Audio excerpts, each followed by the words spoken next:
All right, so we're in here. I'm the shock exchange, of course, and this is Trump and the global economy. And we're asking people to subscribe to the channel, like, and share the video so we can spread the message and grow the channel. Um, Today we're going to discuss Charles Barkley was invited to join Trump and the G. This is breaking news, and you're hearing it here first. We haven't told Charles about it, but we'll reach out to him as people later. But I understand that TNT could lose the TV rights to the NBA. These TV rights are becoming highly popular, and with all these online streaming services, all these 1,000 cable channels, you got obviously ABC, NBC, and CBS, ESPN, thousands of cable channels. You got social media, Twitter, Facebook, so on and so forth, who are building up these TV rights, and they need content. And I understand that the NBA could lose the TV rights to another network, which could put Charles and Shaq and Kenny Smith in limbo at TNT. So I understand that Ernie may stay with TNT because he does other sports other than basketball. So I'm going to let Charles explain his future with TNT, what he does next if they lose the TV rights. So I'm going to try to share my screen. All right, here goes.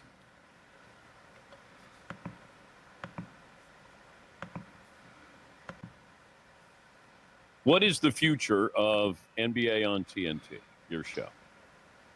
I have zero idea. It's interesting you asked me that question because I think today is the deadline. I don't know. It's nerve-wracking for everybody. It's very stressful, but I don't think anybody knows. Listen, I love TNT. I hope we keep it. I love TNT, but right now, I think I talked to Ernie last night. I think they're going to make a decision by the end of the day. And I don't think any of us know what that decision is going to be. Now, they have to match NBC's offer. Yes, okay. But I don't think we know what's going to happen. But it's very stressful at work right now. But if the NBA goes away, are you a free agent? Yes. Is Shaq? I don't know their contract situations, but I made sure, because we had a disagreement. We had a disagreement when I was redoing my deal 2 years ago about, well, what happens if we lose the NBA? And they're like, well, we don't know. And I said, well, what does that mean, you don't know? And I want to put myself in the best possible scenario. And I said, I want to be a free agent if we lose to NBA. And they said, no way. I said, no, there's going to be a way. And I said, guys, I'm not signing a new contract unless I can be a free agent in 2 years. Now, I want to make it clear. I love TNT. I love everybody at TNT, and they've been great for me. But I don't want to be in limbo if we lose to NBA. That wouldn't be fair to me. Like, there's no person watching this show right now want to be like, I don't have a job and know what I can do. I want to make it perfectly clear, if y'all lose to NBA, I want to be a free agent. So that's the situation now. And I can say that. I hope we sign the NBA. I love TNT, but it's nerve-wracking over here right now. Okay, so there's Charles. So you heard it from Charles. It's nerve-wracking. He's not sure if they're going to keep the NBA or not, and he wants to make sure he has a future, as an analyst, basketball analyst, and he's probably the best at it right now. Obviously, I mean, he's a great player, and he speaks with candor, and he cares about the league and the future of the league. He cares about the players and the brand. So there's no reason for him to be anxious or have any angst, because he can always join Trump in the GE, and there's a few reasons why he should join. First of all, I'm a big fan of Barkley's. I understand who he is and what he brings to the table. I've followed his career ever since he was at Auburn, and he was throwing Melvin Turpin and Sam Bowie shot right back in their faces, making them eat it. Charles Barkley and Chuck Person, the rifleman, and Chris Morris, they were a problem. They were a problem. They ran through the SEC like crow oil. Barkley left after his junior year to turn pro. If he had come back his senior year, he would have been Player of the Year, National Player of the Year in the NCAA, and they would have won a national championship. They would have been the best team in college basketball. He got cut from the 1984 Olympic team, and other than Charles Barkley and probably his mama, I was probably the most upset about it. I was apoplectic. I was walking to the house talking to myself. I thought it was a travesty, that it was politically motivated, a bunch of politics, and I thought he was deserving. But the '84 Olympic team was a monster with Jordan and those guys.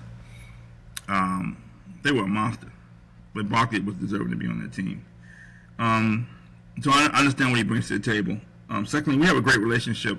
Charles knows me. I give him a hard time about the stuff he says about topics not related to basketball. I think some of it takes kind of go off the rail. I give him a hard time about it, but it's all in good fun. Barkley knows that. So we have a great relationship, and I think it'll just improve if he joins Trump in the GE. It's an opportunity for him to test his gangster. I think he's the best analyst in basketball. It's not a stretch, but Barkley, has a big ego. He knows what he brings to the table, but he's always had a machine behind him. TNT is a machine. ESPN's machines on the Dan Patrick Show. And Dan Patrick's not really independent because he came from ESPN. He built the brand of ESPN. And all that goodwill he built up at ESPN, he could take it to the Dan Patrick Show. So he's sort of a hybrid. He had a show called King Charles with Gayle King, backed by CNN. Another machine. This is an opportunity for him to test his gangster and bet on himself. Tucker Carlson, after he left Fox News, bet on himself, started the Tucker Carlson Show on X. He's more successful now than he was at Fox. He's unchained. He can talk about what he wants to talk about. He doesn't have to worry about pissing off advertisers because they have a subscription service at X. And he's more popular now than he was at Fox. He's traveling the world doing interviews and does what he wants to do. A much bigger following. His viewership is probably 10 times what it was at Fox. It's so bad that Fox News has to now have him on Fox to get their viewership up. Tucker Carlson bet on himself. This is an opportunity for Barkley to bet on himself and test his gangster. It's an opportunity for him to discuss Trump. Trump has been one of his most popular takes over the past couple of months. He said he personally doesn't like Trump, which I don't believe, by the way.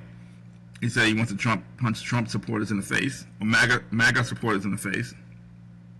He also said the Democratic Party has no answer for Trump. With Trump and the GE, I'm an expert on Trump. Wrote a book about Trump. Not a book, but a whole chapter in my book, Shock Exchange, about Trump and his dealings, the real estate dealings and other deals he did. The Trump Princess, the hotels, the casinos. Followed Donald Trump's career for decades. So great opportunity for him to talk about Trump. And lastly, we're better than King Charles. Economics is our base. We always start with the economy, but we also do shows on all things important to the black community. We discuss black culture. We discuss the art world. We discuss politics because obviously politicians' policies are now impacting the economy. The government is the economy now. The government and the Federal Reserve are the economy. And those are some of the things that King Charles covered. But we do it a lot better than King Charles. We're a lot more popular. We put out real heat and real news backed up by research with expertise. And we bring other experts onto the show, politicians, pollsters, economists, entrepreneurs, activists. And we can't get canceled. So this is an official invitation to Charles Barkley to join Trump in the GE, and we look forward to working with him in the future. Thank you.